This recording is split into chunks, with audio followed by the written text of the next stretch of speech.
बिस्मिल्लाहिर्रहमानिर्रहीम। आज मैं फिर हाजिर हूँ एक छोटी सी वीडियो के साथ। देखिए, ये जो कुछ टॉपिक्स हैं, जो कुछ पॉइंट्स हैं, ये आइसोटोप्स के मुतल्लिक हैं। सो इंतहाई ही समझ के साथ और इंतहाई ही अटेंटिव रहिए, क्योंकि ये आइसोटोप्स जो होते हैं वो इंतहाई ही इम्पोर्टेंट होते हैं। सो चलो स्टार्ट करते हैं बिना टाइम ज़ाया। सो कहते हैं concept of isotope was formulated by Soddy. ये जो साडी साइंटिस्ट था, उसने फर्स्ट ऑफ ऑल जो आइसोटोप का कंसेप्ट था उसको क्या किया, उसको मतलब प्रोग्रेस दी। Clear. So these are atom, अच्छा आइसोटोप्स क्या होते हैं? These are atoms of same element with same atomic number but different mass number. Isotopes जो होते हैं उनका एटॉमिक नंबर सेम होता है और मास नंबर क्या होता है, मुख्तलिफ होता है। हम इस तरह कह सकते हैं कि आइसोटोप्स का एटॉमिक नंबर सेम होता है, न्यूट्रॉन नंबर उनका मुख्तलिफ होता है। क्लियर। और इस तरह भी कह सकते हैं कि isotope belong to same elements. चलो आगे चलते हैं। They have same chemical property. बिल्कुल, उनकी जो केमिकल प्रॉपर्टी होते हैं वो सेम होते हैं। वाई? क्योंकि केमिकल प्रॉपर्टी असल में प्रोटॉन और इलेक्ट्रॉन की वजह से होते हैं। सो आइसोटोप्स के इलेक्ट्रॉन और प्रोटॉन सेम होते हैं, और अगर डिफरेंस होती हैं तो न्यूट्रॉन में है। न्यूट्रॉन बेसिकली शो करती हैं, डोमिनेट करती हैं फिजिकल प्रॉपर्टीज को। सो हम आगे चलते हैं। They have same number of proton, ये भी सही है। Rate of lighter. क्लियर। क्या कहते हैं?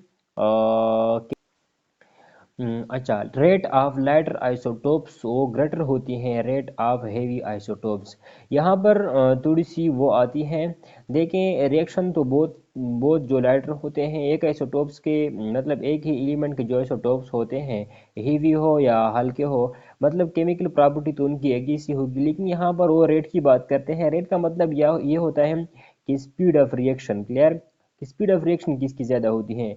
मामूली सा ये बात हो सकती है, मामूली सी के हम उन ये बुक के साथ एग्रीमेंट करते हैं, क्योंकि जो हल्के होते हैं उनकी कोलिजन थोड़ा ज़्यादा होता है एज़ कम्पेयर टू बारी के। क्लियर। तो इसका मतलब यही है कि जो हल्के आइसोटोप्स होते हैं उनका रेट ऑफ रिएक्शन तेज़ होता है एज़ कम्पेयर टू हैवी। इसके बाद आता है isotopes are separated by fractional distillation, thermal diffusion, gaseous diffusion method। देखें, आइसोटोप्स जो होते हैं उनको हम केमिकल तरीके से वो कहते हैं कि हम जुदा नहीं कर सकते, क्योंकि केमिकल प्रॉपर्टी तो आइसोटोप्स की एक जैसी होती है। अगर डिफरेंस होता है तो वो फिजिकल प्रॉपर्टी में होता है। सो इसका मतलब ये है कि आइसोटोप्स को हम जुदा कर सकते हैं on the base of some physical methods, just like fractional distillation, thermal diffusion और गैसियस डिफ्यूजन के ज़रिए से हम उनको जुदा कर सकते हैं। क्लियर। सो आगे वो क्या कहते हैं? आगे वो क्या कहते हैं? वो कहते हैं, देखिए मे बी ये जो टर्म इस्तेमाल हुई कि fractional distillation, thermal diffusion and gaseous diffusion method. Distillation क्या होता है? बेसिकली याद रखें, आप लोग जानते हैं कि डिस्टिलेशन एक ऐसा प्रोसेस है जहाँ पर हम एक मैटर में जो मिक्सचर होता है, मिक्सचर के मौजूद कंपोनेंट्स को on the base of heating और on the base of boiling point जुदा किया जाता है।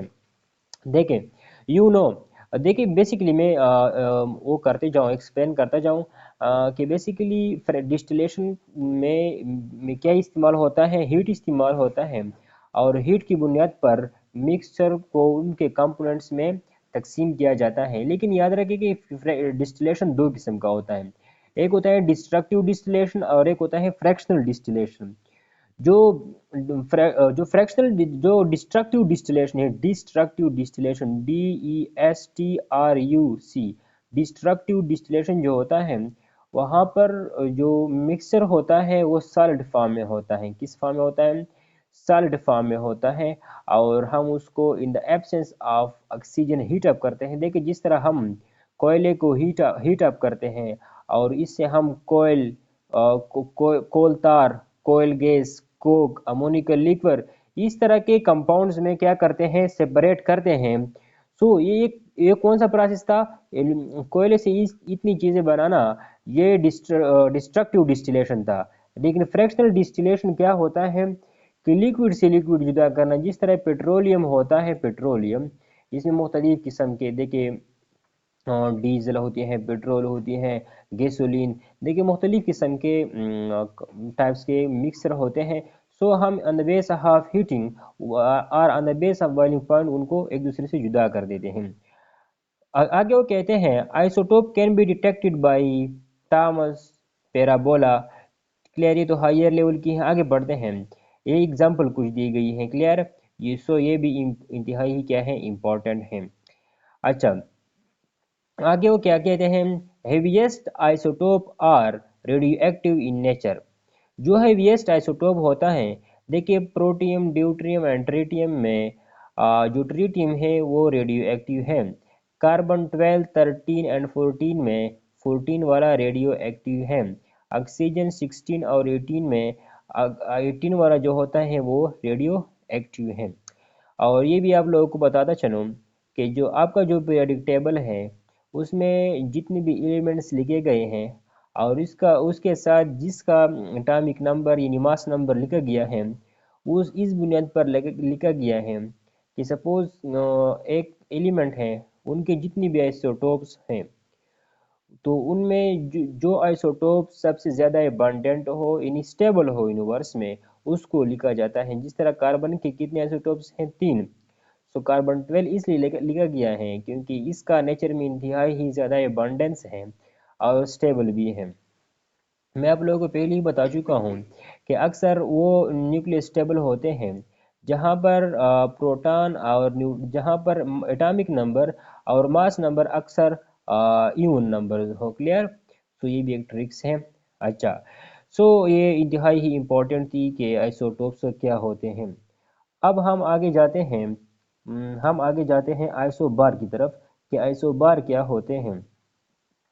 सो आइसोबार क्या होते हैं, आइसोबार का ताल्लुक दो डिफरेंट एलिमेंट से होता है, दो डिफरेंट ख़ानदानों से होता है, लेकिन फिर भी उनके दरमियान एक रिश्ता पाया जाता है। वो किस चीज़ का हो सकता है। आइसोबार ऐसी स्पीशीज होते हैं, सुनते जाएं, आइसोबार ऐसी स्पीशीज होते हैं जिसका तो एटॉमिक नंबर क्या होता है, डिफरेंट होता है, लेकिन मास नंबर एक दूसरे से सेम होता है। जिसका एटॉमिक नंबर डिफरेंट होता है लेकिन मास नंबर सेम होता है, या फिर एटॉमिक मास सेम होता है। क्लियर, सो आइसोटोप्स क्या होते हैं, आइसोटोप्स का एटॉमिक नंबर सेम होता है, मास नंबर मुख्तलिफ होता है, लेकिन आइसोबार का एटॉमिक नंबर मुख्तलिफ होता है, मास नंबर उनकी सेम होती है और इनका ताल्लुक डिफरेंट कैटेगरी से होता है। सो उनकी प्रॉपर्टी हम पढ़ते हैं, इंतहाई ही इम्पोर्टेंट है। अगर उनका ताल्लुक डिफरेंट ख़ानदानों से है, अगर उनका ताल्लुक देखें, अगर आइसोबार का ताल्लुक डिफरेंट ख़ानदानों से है तो इसका मतलब यही है कि उनकी फिजिकल प्रॉपर्टी क्या है, एक दूसरे से क्या है, मुख्तलिफ हो सकती हैं फिजिकल प्रॉपर्टी। अगर फिजिकल प्रॉपर्टी में मामूली सा क्या हो, रिलेशन हो, रिजेम्बलेंस हो, लेकिन दूसरी तरफ जो केमिकल प्रॉपर्टी है वो एक दूसरे से कतई मुख्तलिफ होगी, क्योंकि chemical property depends upon electron and proton. So they have different number of proton and electron. So it means they have different property, different chemical properties. Clear, और जो इनकी जो फिजिकल प्रॉपर्टी में उसमें किसी हद तक रिजेम्बलेंस हो सकती है। सो हम पढ़ते हैं कि आइसोबार क्या होते हैं। Isobar are atoms of different element with same mass number but different atomic number.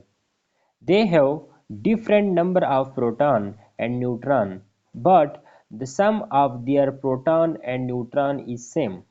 Clear, उसका वो कहते हैं कि प्रोटॉन का नंबर जो होता है वो तो मुख्तलिफ है, लेकिन अगर हम सम अप कर लें, सम अप प्रोटॉन और न्यूट्रॉन को सम अप कर लें तो उसका मतलब मास नंबर उनका एक जैसे होगा।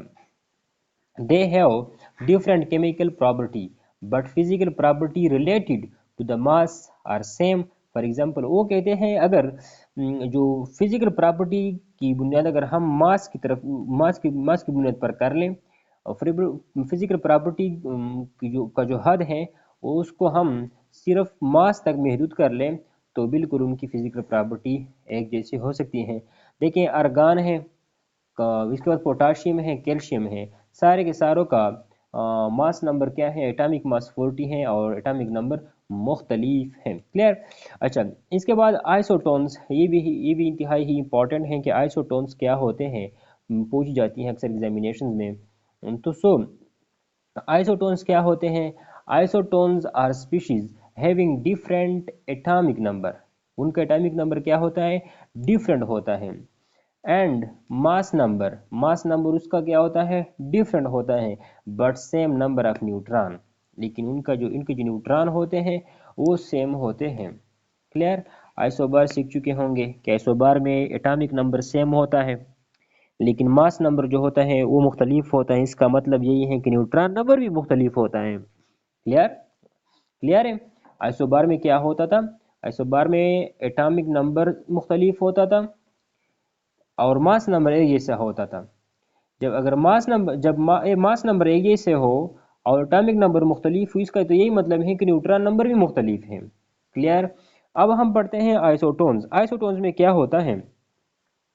आइसोटोन में कुछ यूँ होता है कि एटॉमिक नंबर मुख्तलिफ होता है, इनका जो मास नंबर है वो भी मुख्तलिफ होता है, लेकिन न्यूट्रॉन नंबर सेम होती हैं। क्या होती हैं? न्यूट्रॉन नंबर सेम होती हैं। Isotones are species having different atomic number and mass number but same number of neutron. Clear. आप यहाँ पर कार्बन 614 में देख सकते हैं, यहाँ पर 8 न्यूट्रॉन है। आप नाइट्रोजन 15 में देख सकते हो, यहाँ पर 8 न्यूट्रॉन हैं। आप ऑक्सीजन 16 में देख सकते हैं, यहाँ पर 8 न्यूट्रॉन हैं। इसका मतलब ये हुआ कि आइसोटोप्स का atomic number same, neutron number मुख्तलिफ और एटॉमिक मास क्या होती हैं वहाँ पर मुख्तलिफ, एटॉमिक नंबर वहाँ सेम होती हैं। आइसोबार में क्या होता है? सिर्फ एटॉमिक मास सेम होता है, न्यूट्रॉन नंबर मुख्तलिफ, एटॉमिक नंबर मुख्तलिफ। और यहाँ पर आइसोटोन में न्यूट्रॉन नंबर सेम होता है, न्यूट्रॉन नंबर क्या होता है? सेम होता है, लेकिन मास नंबर मुख्तलिफ और एटॉमिक नंबर मुख्तलिफ होती हैं। अच्छा, सो यहाँ पर आप लोग देख सकते हैं, जब उनकी एटॉमिक नंबर क्या हो? मुख्तलिफ हो और मास नंबर भी मुख्तलिफ हो, तो इसका यही मतलब है कि उनकी जो केमिकल प्रॉपर्टी है, केमिकल प्रॉपर्टीज का ताल्लुक इलेक्ट्रॉन से होता है, एटॉमिक नंबर से होता है। इनका एटॉमिक नंबर एक दूसरे से मुख्तलिफ है और साथ साथ उनका मास नंबर एक दूसरे से मुख्तलिफ है। तो इसका मतलब है कि उनकी जो फिजिकल प्रॉपर्टी है वो भी एक दूसरे से मुख्तलिफ है। आगे चलते हैं। Iso electronic iso electronic species. Iso या वो लिख चुके हैं iso electronics. Iso means same, electronics means electrons are charge. So ये कुछ ऐसे स्पीशीज होते हैं, चार्ज हो सकते हैं, न्यूट्रल हो सकते हैं। क्लियर। आयन हो सकता है, न्यूट्रल हो सकता है, जहां पर नंबर ऑफ इलेक्ट्रॉन सेम होते हैं। देखें, isoelectronic are species having same number of electrons. For example neon, sodium, देखिए ऑक्सीजन -2, CH4। देखिए अब यहाँ पर देख सकते हैं कि यहाँ पर कोई भी नेगेटिव में तो कोई पॉजिटिव में, कोई न्यूट्रल है, लेकिन मकसद क्या है? आइसो इलेक्ट्रॉनिक का मतलब होता है कि जहाँ पर इलेक्ट्रॉन सेम हो उसे हम क्या कहते हैं? आइसो इलेक्ट्रॉनिक स्पीशीज कहते हैं। आगे चलते हैं। यहाँ पर एक और लफ्ज़ का इजाफा किया गया है, isoster. Isoster are species having same number of atoms. उसमें ऐसी स्पीशीज आयन फॉर्म में हो सकते हैं या न्यूट्रल हो सकते हैं, जहाँ पर नंबर ऑफ एटम्स क्या हो? सेम हो, as well as same number of electron, और इलेक्ट्रॉन की तादाद भी सेम होती है। That is all isoster are isoelectronic species, but all isoelectronic species may not be isoester। Clear. यहाँ पर आप देख सकते हैं। क्लियर। उन्होंने क्या कहा आइसोईस्टर के मुतालिक? Isostere are species having same number of atoms. उनमें नंबर ऑफ एटम्स क्या होते हैं? सेम होते हैं। Same number of electron number भी सेम होता है। All isostere are iso electronic species. इसका यही मतलब है कि जितनी भी आइसोईस्टर होते हैं जिसमें सेम नंबर ऑफ इलेक्ट्रॉन होता है, क्लियर, और सेम नंबर ऑफ एटम्स होते हैं, वो क्या हो सकते हैं, आइसो, जितनी भी आइसो ईस्टर हैं वो आइसो इलेक्ट्रॉनिक हो सकते हैं, लेकिन तमाम आइसो इलेक्ट्रॉनिक आइसो ईस्टर नहीं हो सकते। वजह क्या है? देखिए, आइसो इलेक्ट्रॉनिक वो होते हैं कि वो एक आयन हो सकता है, एक एटम हो सकता है, फिर एक आयन हो सकता है, दो तीन एटम हो सकते हैं। लेकिन वहाँ पर मकसद यही होगा कि एक एटम, आयन या एटमों का मजमुआ जिसके जिसके नंबर ऑफ इलेक्ट्रॉन दूसरे के बराबर हो, एक एटम के बराबर हो सारे की सारे की। क्लियर? लेकिन यहाँ पर जो आइसो ईस्टर है, यहाँ पर एक और वर्ड का भी इजाफा किया गया है कि आइसो ईस्टर में ये भी जरूरी है कि नंबर ऑफ एटम भी सेम हो। आइसो इलेक्ट्रॉनिक में सिंपल सिंपल इलेक्ट्रॉन का एक जैसे होना जरूरी है। आइसो इलेक्ट्रॉनिक में सिंपल इलेक्ट्रॉन का एक जैसे होना जरूरी है, लेकिन आइसो ईस्टर में उनके नंबर ऑफ एटम्स भी सेम होना चाहिए कि उसमें इतने एटम्स हैं और इसमें कितने एटम्स हैं। क्लियर? सो ये भी आइसो ईस्टर के लिए इंतहाई ही ज़रूरी है। सिंपल इस चीज़ पे डिपेंड नहीं करती कि नंबर ऑफ इलेक्ट्रॉन क्या है, एक दूसरे से सेम है। मैं मिसाल के तौर पर समझाता हूँ। देखें, आप यहाँ पर देख सकते हैं, यहाँ पर देखें, ये और ये नियान और सोडियम आइसो ईस्टर हैं क्योंकि उसके नंबर ऑफ इलेक्ट्रॉन एक जैसे हैं, और ऑक्सीजन भी, ऑक्सीजन, सोडियम, नियान, ये आइसो ईस्टर हैं क्योंकि नंबर ऑफ इलेक्ट्रॉन इसके 10 10 10 है, और साथ साथ उसके नंबर ऑफ एटम भी सेम है। लेकिन नियान और मीथेन आइसोईस्टर नहीं है क्योंकि ये आइसो इलेक्ट्रॉनिक हैं, क्योंकि इनके मास इलेक्ट्रॉन सेम है, लेकिन आइसोईस्टर इसलिए नहीं है क्योंकि इन तीनों में एक एक एटम है और इसमें 4 एटम्स हैं। लेकिन आप अमोनियम और मीथेन को देखें, यहाँ पर दोनों क्या हैं, आइसोईस्टर हैं, नंबर ऑफ इलेक्ट्रॉन सेम है, नंबर ऑफ एटम सेम है। So methane and ammonium ion are isostere. Neon, sodium, O2O-2 वो क्या है, आइसो ईस्टर है आपस में। और दूसरी तरफ आइसो इलेक्ट्रॉनिक स्पीशीज, ये तीनों के, ये चारों के चार आपस में आइसो इलेक्ट्रॉनिक हैं। उम्मीद है कि समझ चुके होंगे, इतनी मुश्किल कोई इसमें बात नहीं है। क्लियर? सो इंतहाई ही इम्पोर्टेंट है। आगे चलते हैं। मजीद वो क्या कहते हैं, वो कहते हैं आइसोमार्फ। आइसोमार्फ नाम से ही जाहिर है, आइसो मीन सेम, मार्फ मीन्स शक्ल। आइसो मीन सेम, मार्फ मीन्स शक्ल। सो आइसोमार्फ ऐसे कंपाउंड्स होते हैं जिनका जो शक्ल होता है, जिनकी जो अरेंजमेंट होती है, थ्री डायमेंशनल अरेंजमेंट, जिनकी जो यूनिट सेल की तरतीब होती है वो एक जैसी होती हैं। क्लियर? यहाँ पर देखते हैं, isomorph are compound that have same crystalline structure, for example all alum, alum. Clear? और साथ साथ ग्रीन विटेरोल FeSO4 7H2O। क्लियर? इसको हम ग्रीन विटेरोल कहते हैं, और कॉपर सल्फेट 5H2O को हम ब्लू विटेरोल कहते हैं। ये जनरल टेस्ट जो होते हैं उनके लिहाज से इंतहाई ही इम्पॉर्टेंट हैं। क्लियर? सो ये जो एलम है, जो पोटाशियम एल्यूमिनियम सल्फेट वगैरह, पोटाशियम एल्यूमिनियम सल्फेट, या जो आपके पास ब्लू ग्रीन विटिरोल है। क्लियर? ग्रीन विटिरोल फेरस सल्फेट 7, ये इसे हम कहते हैं हाइड्रेटेड फेरस सल्फेट। ये यहाँ पे उसके साथ H2O लगी है, इसलिए हम इसे कहते हैं हाइड्रेटेड फेरस सल्फेट। यही से हम ग्रीन विटिरोल भी कहते हैं। ये इंतहाई रिपीट होने वाली एमसीक्यूज हैं। और साथ साथ इसे हम कहते हैं ब्लू विटिरोल, विटिरोल कॉपर सल्फेट 5H2O। ये भी एक साल्ट है, इंसेक्टिसाइड है। क्या है? इंसेक्टिसाइड है। अच्छा, सो आइसोमॉर्फ क्या होते हैं? ये डिफरेंट टाइप ऑफ कंपाउंड्स होते हैं, लेकिन सेम क्रिस्टलाइन फॉर्म में एग्जिस्ट करते हैं। लेकिन ये बात आप लोग जहन नशीन कर लें कि जो आइसोमॉर्फ होते हैं उनकी केमिकल प्रॉपर्टीज़ मुख्तलिफ होती हैं। उनकी केमिकल प्रॉपर्टी क्या होती हैं? मुख्तलिफ होती हैं। फिजिकल प्रॉपर्टी क्या है? वो भी मुख्तलिफ होगी, क्योंकि मास के लिहाज से देखिए वो भी एक दूसरे से क्या है? मुख्तलिफ हैं। सो फिजिकल और केमिकल प्रॉपर्टी उन दोनों की क्या होती है? मुख्तलिफ होती हैं। Write down and note down कर लें। क्लियर? इंतहाई ही इंपॉर्टेंट है। आगे चलते हैं। वो कहते हैं iso dia, isodiaphers, isodiaphers. वो कहते हैं isodiapher are atom having same isotopic number and they have same n minus z and a minus 2z value. अब n माइनस जेड का क्या मतलब है और a माइनस 2z का क्या मतलब है, देखें यहाँ पर देखें फ्लोरीन की मिसाल हो देते हैं। यहाँ पर मास नंबर कितना है 19 है, एटॉमिक नंबर कितना है 9 है। ये इतनी इंपॉर्टेंट नहीं है, कमीशन वाले अगर सीख लें तो अच्छा होगा।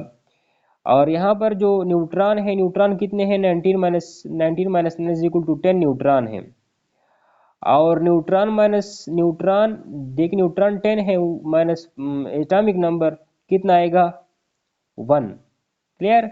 अच्छा अब atomic number minus sorry mass number या atomic mass minus 2a 2 9 18। Clear. तो इससे 1 आ जाएगा। यहाँ से देख लें इसका मास एटॉमिक मास कितना है, एटॉमिक मास 39 है, मास नंबर एटॉमिक नंबर 19 है, न्यूट्रॉन कितने हैं 20, 39 minus 19 is equal to 20। N minus Z कितना है एन, एन क्या है न्यूट्रॉन नंबर है, न्यूट्रॉन 20 है और जेड कितना है 19 तो 1 आता है। अच्छा ए कितनी है 39 है माइनस 2n 2z कितनी होगी। अब 39 से 39 माइनस देखिए 39 माइनस 2 9 18 और 2 1 2 जमा 1 3। सो 39 माइनस 38 इज इक्वल टू 1। इसे हम आइसो डायाफरस कहते हैं। यहाँ पर क्या कहते हैं थोड़ा इनको हम डिफाइन नहीं कर सकते, लेकिन इसका ए क्या होता है, ए जिसका they have isotopic number are they have same N minus Z, उनका एन माइनस जेड और ए माइनस 2z सेम होता है। क्लियर। सो इतनी इंपॉर्टेंट नहीं है, अगर सीख लिया जाए तो इतनी मुश्किल भी नहीं है। क्लियर। सो उम्मीद है कि आप लोग समझ चुके होंगे। ये बुक इंतहाई ही इम्पोर्टेंट है। जितने भी टेस्ट बनते हैं वो जस्ट लाइक उनमें जो जितने भी इम्पोर्टेंट टॉपिक होते हैं हमारे टेक्स्ट बुक्स में, सो उनका ये निचोड़ है जस्ट लाइक। क्लियर। सो आप लोग इस तरह कर लें कि पहले पहले बुक पे तरजीह दें, बुक स्टडी कर लें और फिर इन पॉइंट को स्टडी कर लें ताकि आपको पता चले कि हम कितना समझ चुके हैं। अगर आपको ऐसे पॉइंट्स समझने में थोड़ी मुश्किलात हैं तो आप लोग इस तरह कर लें कि आप लोग फिर से अपने टेक्स्ट बुक पे तरजीह दें और उनको अच्छी तरह अंडरस्टैंड करें। सो इस तरह की वीडियो देखने के लिए आप इस चैनल को सब्सक्राइब कर लें। सब्सक्रिप्शन का फ़ायदा यही होगा कि आपको इस तरह की और वीडियो की नोटिफिकेशन मिलती रहेगी। और साथ साथ अगर आप लोग मतलब इस तरह की कोई बेनिफिशियल वीडियो देखते हैं और ऑलरेडी सब्सक्राइब्ड हैं तो साथ साथ हमारी इस तरह के और वीडियोज़ भी हैं इस चैनल पर, वो बिना सर्च किए आप लोगों के सामने आ जाएगी। सो इजाज़त दीजिए नेक्स्ट वीडियो के लिए। वस्सलाम।